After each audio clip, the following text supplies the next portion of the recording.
दिनै जोंनि भारत सरकारनि नखर मन्थ्रिनि दैदेननायावहाय संबिजिरनि 125थि जे संशोधन जानो थांगासिनो दं बिनि सायाव मोनसे सावरायनाय जानानै थाङो। बियो मोनसे जोबोद जारिमिनारि सावरायनाय।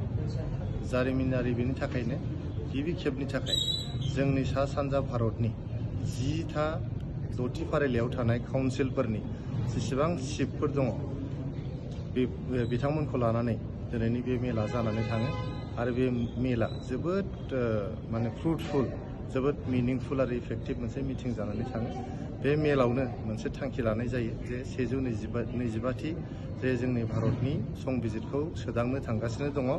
जोंनि 6 शिडिउल काउन्सिलफोरखौ गोख्रोंसिन खालामनो, इफेक्टिभसिन खालामनो, बे काउन्सिलफोरनो बांसिन गोहो होनो जे 125थि जोंनि भारत संबिजिरनि सोदांनाय जे प्रप'ज खालामनाय जादों, बे प्रप'ज खालामनाय सोदांनायनि जे हाबाफारि बेखौहाय गोख्रोङै लांनो आरो थाबैनो फोजोबनो थाखाय मोनसे कमिटि बेखौ दानायनि दिनै थांखि लानाय जायो।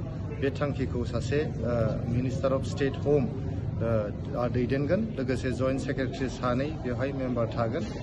बे माने स्टेट हम मिनिस्टार आरो सानै जइन्ट सेक्रेटारिनि दैदेननायाव बे कमिटिया जानानै मास मोनसेनि गेजेरावनो बेनि सायाव रिपर्टखौ होगोन। रिपर्ट फैग्रोमोनानो दान मोनसेनि गेजेरावनो 10था जे जोंहा 6 शिडिउल अट'नमास काउन्सिल दं नर्थ इस्टआव, बिथांमोननि बेफोरनि सिटफोरखौ लानानै फिन खनसेबाव मोनसे मेल जागोन आरो मेल जाखांनानै बेखौ फाइनाल खालामनाय जागोन।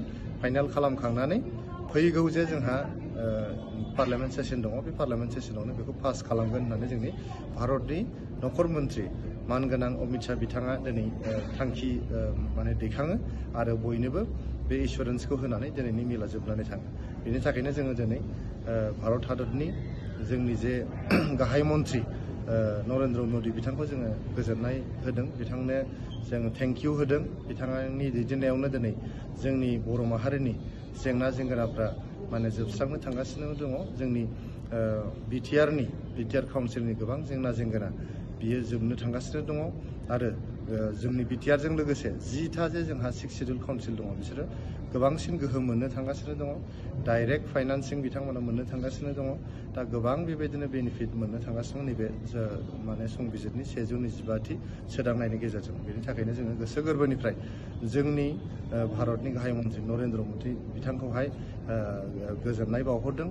जोंनि भारतनि नखर मन्थ्रि अमित शाह बिथांखौ गोजोननाय बावहरदों। लोगोसे जोंनि आसामनि गिबि मन्थ्रि डक्टर हिमन्त बिश्व शर्मा बिथाङा गोबां हेफाजाब होदों बे प्रसेसआवहाय, बिथांनोबो जों गोजोननाय बावहरदों। गोजोन्थों।